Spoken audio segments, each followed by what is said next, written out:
Comedian वीर दास ने America में show के दौरान देश के खिलाफ किया भद्र टिप्पणी। शो में मास्क और प्रदूषण समेत कई मुद्दों को लेकर विवादित बयान दिया। वीडियो वायरल होने के बाद उठी कार्रवाई की मांग।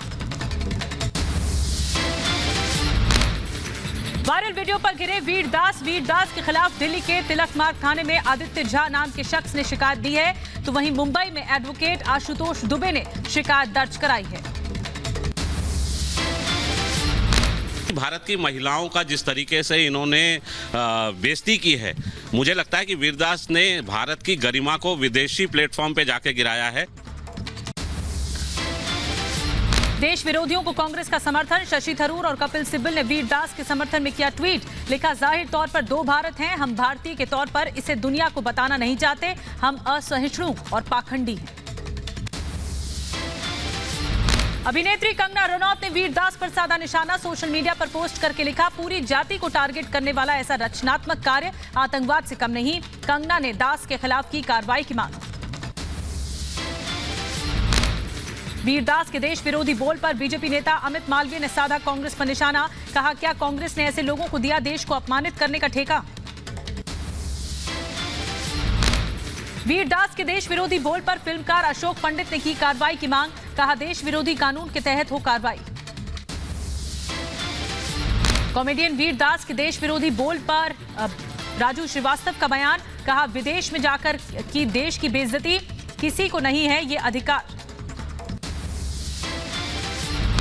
कॉमेडियन हो या देश का कोई भी नागरिक हो, किसी को अधिकार नहीं है कि अपने देश का मजाक उड़ाए, अपने देश की बेइज्जती करे, वो भी विदेश जाके। मुख्तार अब्बास नकवी का वीरदास और कांग्रेस पर हमला। कहा, कॉमेडियन की भाषा गलत है, देश को बदनाम करना कांग्रेस का एजेंडा। उसने जो बोला वो तो गलत है ही, लेकिन उसको जो है समर्थन करने में जो ग्रैंड ओल्ड पार्टी है वो अपनी भूमिका निभा रही है। तो कांग्रेस का जो कुनबा है वो कॉमेडियन का एजेंडा बनता जा रहा है। दिल्ली में प्रदूषण को लेकर बीजेपी नेता संबित पात्रा ने साधा सीएम अरविंद केजरीवाल पर निशाना। कहा, प्रदूषण रोकने के उपाय की जगह पर टोपी ट्रांसफर करने का लगाया आरोप। सुप्रीम कोर्ट आहत हुई और सुप्रीम कोर्ट ने कहा, ये जो टोपी ट्रांसफर का काम है ये बंद करिए, कि एमसीडी रिस्पॉन्सिबल है, फलाना रिस्पॉन्सिबल है, बाकी सारे राज्य रिस्पॉन्सिबल है। ये टोपी ट्रांसफर का काम नहीं होना चाहिए, ये शिफ्टिंग ऑफ ओनस ये उचित नहीं है। संबित पात्रा ने कहा कि केजरीवाल की कथनी और करनी में बड़ा अंतर है, काम से ज्यादा दिखावे पर खर्च करने का आरोप लगाया। दिल्ली में होने वाले प्रदूषण के लिए केजरीवाल ने पंजाब और हरियाणा के किसानों को ठहराया जिम्मेदार। दिल्ली में जो प्रदूषण होता है उसके लिए केजरीवाल जी ने पंजाब को दोषी ठहराया है। उन्होंने कहा है ये पंजाब के किसान पराली जलाते हैं जिससे दिल्ली प्रदूषित हो जाती है। दिल्ली में प्रदूषण पर सियासी घमासान मचा हुआ है। दिल्ली सरकार के मंत्री गोपाल राय ने किया बीजेपी के आरोपों पर पलटवार। कहा, बीजेपी को नहीं दिखते दिल्ली में लगे यूपी के सीएम के पोस्टर। दिल्ली के अंदर कंस्ट्रक्शन हम सब मिलकर करते हैं, इसीलिए हमारी कोशिश है कि हम ज्वाइंट एफर्ट करें, न सिर्फ सरकारों के साथ बल्कि लोगों के साथ मिलकर के। दिल्ली का जो पोल्यूशन है वो हम सब कंट्रीब्यूटर हैं। प्रदूषण को लेकर केंद्र सरकार ने सुप्रीम कोर्ट में दायर किया हलफनामा। वर्क फ्रॉम होम की जगह वाहन पूलिंग पर दिया जोर। कहा, 16 नवंबर को जारी कर दिया गया है आदेश। हरियाणा सरकार ने अपने हलफनामे में कहा कि प्रदूषण को लेकर बंद की सरकारी और निजी स्कूल, सरकारी और निजी दफ्तरों में वर्क फ्रॉम होम का सुझाव दिया गया है। सरकार के तमाम प्रयासों के बाद भी दिल्ली में प्रदूषण से राहत नहीं है। बारापुला और सराय काले खां में दिखा प्रदूषण का बुरा असर। प्रदूषण पर दिया हलफनामे में पंजाब सरकार ने की शिकायत। केंद्र सरकार पर लगाया सहयोग नहीं करने का आरोप। कहा, पराली नष्ट करने के नहीं मिल रहे हैं पैसे। गुरुग्राम में लगातार बढ़ रहा प्रदूषण का ग्राफ। प्रदूषण के स्तर में बढ़ोतरी से दमा के मरीजों और बुजुर्गों की बड़ी परेशानी। युवाओं को भी सांस लेने में दिक्कत हो रही है। यूपी के अलीगढ़ में भी दिखा प्रदूषण का असर। लोगों को आंखों में जलन और एलर्जी की शिकायत। जिला प्रशासन ने प्रदूषण कम करने के लिए किया जा रहा पानी का छिड़काव। झांसी में महारानी लक्ष्मीबाई के जन्मोत्सव कार्यक्रम में पहुंचे रक्षा मंत्री राजनाथ सिंह और सीएम योगी। दीप जलाकर किया कार्यक्रम का उद्घाटन। झांसी में रक्षा मंत्री राजनाथ सिंह ने रक्षा के क्षेत्र में आत्मनिर्भर भारत का संकल्प दोहराया। कहा, HAL को दिया 50,000 करोड़ का अब तक का सबसे बड़ा ऑर्डर। भारत की कंपनी है हिंदुस्तान एरोनॉटिक्स लिमिटेड, उसको हम लोगों ने 50,000 करोड़ रुपए का ऑर्डर दिया है कि भारत में ही हथियार बनना चाहिए, जिसका उपयोग हमारे सेना के गठन करेंगे। रक्षा मंत्री राजनाथ सिंह ने कहा कि अब यूपी की चर्चा सिर्फ विकास के लिए होती है। योगी के याद आते ही गुंडे माफिया के दिल की धड़कनें बढ़ जाती हैं। और मैं कह सकता हूं कि आपके उत्तर प्रदेश के मुख्यमंत्री ऐसे हैं मेरे भाइयों कि जो अपराधी होते हैं उनकी याद आते ही उनके दिल की धड़कन बढ़ जाती है। यूपी के झांसी में महारानी लक्ष्मीबाई के जन्मोत्सव पर 3 दिवसीय आयोजन के पहले दिन सेना के जवानों ने किया हैरतअंगेज प्रदर्शन। झांसी में डॉग शो और हॉर्स शो के साथ स्काई डाइविंग और फ्लाई पास्ट का भी आयोजन किया गया। कार्यक्रम को देखने के लिए बड़ी संख्या में लोग पहुंचे। यूपी चुनाव से पहले एसपी को बड़ा झटका। सपा नेता सीपी चंद, रविशंकर पप्पू, राम निरंजन, नरेंद्र भाटी और अक्षय प्रताप बीजेपी में शामिल। ये सभी विधान परिषद सदस्य हैं।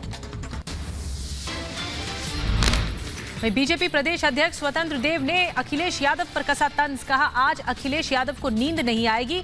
बीजेपी में शामिल हुए सदस्य और लोगों को सपा से बीजेपी में लाने की चिंता करेंगे। आज नींद नहीं आएगी अखिलेश यादव आने से, ये बहुत बड़ी ताकत है। कोरोना के समय आराम कर रहे थे, थोड़ा कोरोना के समय निकल लेते। यूपी के गाजीपुर में पूर्वांचल एक्सप्रेसवे पर समाजवादी पार्टी की विजय यात्रा। कार्यकर्ताओं के साथ मौजूद रहे एसपी अध्यक्ष अखिलेश यादव।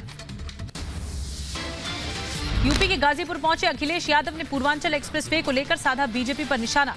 कहा, इस गाजीपुर बॉर्डर से लेकर उस गाजीपुर बॉर्डर तक की जनता बीजेपी का सफाया करेगी।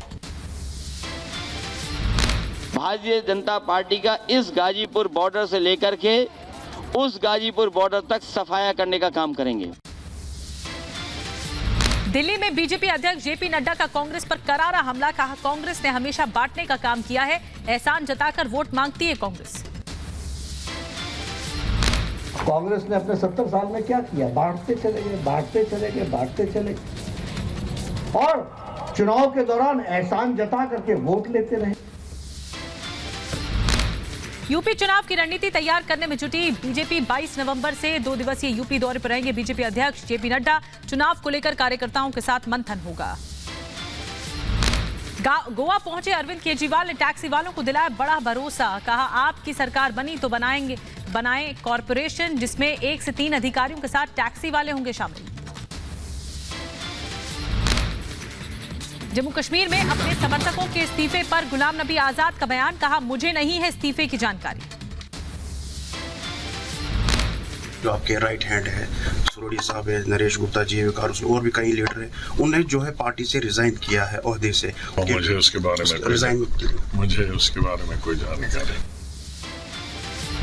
किसानों के समर्थन में फिर खड़े नजर आए पंजाब सीएम चरणजीत सिंह चन्नी। कहा, पंजाब में नए कृषि कानून नहीं होंगे लागू। किसानों के साथ खड़ी है पंजाब की सरकार।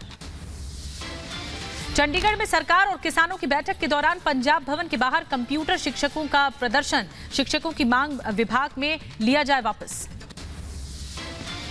पंजाब के सीएम चरणजीत सिंह चन्नी के साथ प्रस्तावित बैठक का किसान संगठनों ने किया बॉयकॉट। बैठक में पहुंचे किसानों ने सीएम से सुरक्षा कर्मियों पर लगाया धक्का मुक्की का आरोप। नाराज किसानों को मनाने की कोशिश जारी। उत्तराखंड में यूकेपीसीएस जेई भर्ती परीक्षा करने की मांग को लेकर प्रदर्शन। पूर्व मुख्यमंत्री हरीश रावत के साथ युवाओं ने किया प्रदर्शन। केंद्रीय मंत्रिमंडल की बैठक के बाद मंत्री अनुराग ठाकुर का बयान। ग्रामीण और आदिवासी क्षेत्रों में प्रधानमंत्री योजना के तहत होगा सड़कों का निर्माण। 5 राज्यों में बेहतर कनेक्टिविटी के लिए लगाए जाएंगे नए टावर। प्रधानमंत्री नरेंद्र मोदी ने 82वें अखिल भारतीय पीठासीन अधिकारी सम्मेलन का वीडियो कॉन्फ्रेंसिंग के जरिए उद्घाटन किया। प्रधानमंत्री मोदी ने अपने संबोधन में कहा कि हमें आने वाले सालों में देश को नई ऊंचाइयों पर लेकर जाना है। सदन में आचार व्यवहार सही हो, ये सबकी जिम्मेदारी है। जम्मू कश्मीर की सुरक्षा को लेकर गृह मंत्रालय में हुई अहम बैठक। जम्मू कश्मीर के डीजीपी दिलबाग सिंह, एनआईए और सीआरपीएफ के डीजी और सुरक्षा महकमे से जुड़े आला अधिकारी रहे मौजूद। जम्मू कश्मीर के बारामूला में सीआरपीएफ की गाड़ी पर ग्रेनेड से हमला, धमाके में सीआरपीएफ के 2 जवान 2 नागरिक घायल हुए हैं। राष्ट्रपति भवन में सुरक्षा में बड़ी चूक हुई है। 2 दिन पहले एक लड़के और लड़की ने राष्ट्रपति भवन में घुसने की कोशिश की थी। मणिपुर में आतंकी हमले में शहीद जवान खतनेई कोन्याक के पिता की बात सुनकर हर देशवासी को गर्व हुआ। रक्षा मंत्री राजनाथ सिंह कल करेंगे रेजांगला युद्ध स्मारक का उद्घाटन। सीडीएस जनरल बिपिन रावत भी रहेंगे मौजूद। वसीम रिजवी की किताब को लेकर एआईएमआईएम अध्यक्ष असदुद्दीन ओवैसी ने हैदराबाद के पुलिस आयुक्त से की मुलाकात। यूपी के महोबा पहुंचे सीएम योगी ने अर्जुन सहायक परियोजना का किया निरीक्षण। आगामी 19 नवंबर को प्रधानमंत्री मोदी के दौरे को लेकर तैयारियों का जायजा लिया गया। हरियाणा के भिवानी स्थित सुई गांव में राष्ट्रपति के आगमन पर सुरक्षा कड़ी की गई है। शहर की तर्ज पर बने गांव को जनता को समर्पित करेंगे राष्ट्रपति। राष्ट्रपति से पहले मुख्यमंत्री ने किया जनता को संबोधित। सुई गांव में मुक्केबाजी और एथलेटिक्स एकेडमी बनाए जाने की घोषणा की। राजस्थान में शिक्षकों को पैसे देकर तबादले के मामले में गहलोत सरकार के मंत्री बीडी कल्ला ने किया सरकार का बचाव। सीएम के कार्यक्रम में भ्रष्टाचार पर हामी भरने वालों को बताया बीजेपी के लोग। देखिए, ऐसा है कि उसमें सभी तरह के लोग थे, बीजेपी समर्थित अध्यापक भी थे। ये सब जो हैं एक तरीके से जो मॉब मेंटेलिटी होती है ना, उसको मॉब मेंटेलिटी के रूप में ही लेना चाहिए। प्रकाश पर्व पर मोदी सरकार का बड़ा तोहफा, आज से खुल गया करतारपुर कॉरिडोर। पहले जत्थे में 250 श्रद्धालु पाकिस्तान जाएंगे। लोग भी कॉरिडोर के खुलने का लंबे समय से इंतजार कर रहे थे। सभी ने सरकार के इस फैसले का स्वागत किया है। 9 नवंबर साल 2019 में करतारपुर साहिब गुरुद्वारे को पहली बार खोला गया था। कोरोना के कारण कॉरिडोर को 16 मार्च 2020 को बंद कर दिया गया था। उन लोगों को ही पाकिस्तान में जाने की अनुमति मिलेगी जिनको वैक्सीन की दोनों डोज लग चुकी होंगी। जो भी श्रद्धालु पवित्र दर्शन के लिए जा रहे हैं उनको अपने साथ आरटीपीसीआर नेगेटिव रिपोर्ट ले जानी होगी। करतारपुर जाने वाले यात्रियों को कराना होगा रजिस्ट्रेशन। सुबह 11 बजे से खुला रजिस्ट्रेशन पोर्टल। पंजाब के अमृतसर से सिख तीर्थयात्रियों का पहला जत्था रवाना होने को तैयार है। लखीमपुर मामले में सुप्रीम कोर्ट में सुनवाई। कोर्ट आदेश अब पंजाब हरियाणा हाई कोर्ट के पूर्व जज राकेश कुमार की निगरानी में होगी जांच। तलाशी के दौरान गलत तरीके से महिलाओं को छूने के टीएमसी के आरोप को बीएसएफ ने बताया दुर्भाग्यजनक। खबरों में आगे बढ़ेंगे। अमरावती हिंसा केस में पूर्व मंत्री प्रवीण पोटे ने किया सरेंडर। इस केस में 9 और लोगों को गिरफ्तार किया गया है। दिल्ली के द्वारका में पुलिस ने जब्त की करोड़ों की हीरोइन। बरामद हीरोइन की कीमत अंतर्राष्ट्रीय बाजार में 5 करोड़ के करीब।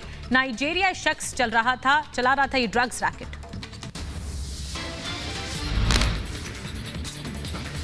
आगे बढ़ेंगे। सुपरटेक के खिलाफ ईडी का एक्शन। नोएडा के सेक्टर 96 स्थित सुपरटेक स्क्वायर में छापेमारी की गई।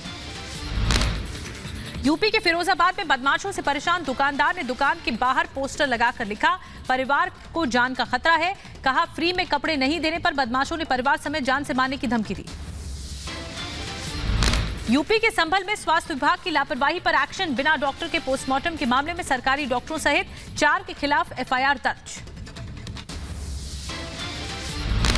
ग्रेटर नोएडा में मामूली बात पर बदमाशों ने महिला समेत 3 लोगों को लाठी डंडों से बेरहमी से पीट दिया। यूपी के मथुरा में 2 पक्षों में जमकर हुई मारपीट। वीडियो सोशल मीडिया पर वायरल। यूपी के रायबरेली जिला अस्पताल में मरीजों से अवैध वसूली का वीडियो वायरल हो रहा है। यूपी के अमेठी में जमीनी विवाद को लेकर 2 पक्षों में मारपीट। बीच सड़क पर पति पत्नी और बच्चों को पीटने का वीडियो वायरल हो रहा है। यूपी के फिरोजाबाद में एक घर में लाखों की चोरी। वारदात सीसीटीवी में कैद। यूपी के रायबरेली में फायरिंग का वीडियो सोशल मीडिया पर वायरल। पुलिस मामले की जांच में जुटी है। यूपी के बदायूं में पुलिस ने 2 चोरों को गिरफ्तार किया है। चोरी की हुई भैंस के साथ एक टेम्पो, तमंचा, कारतूस भी बरामद किया गया।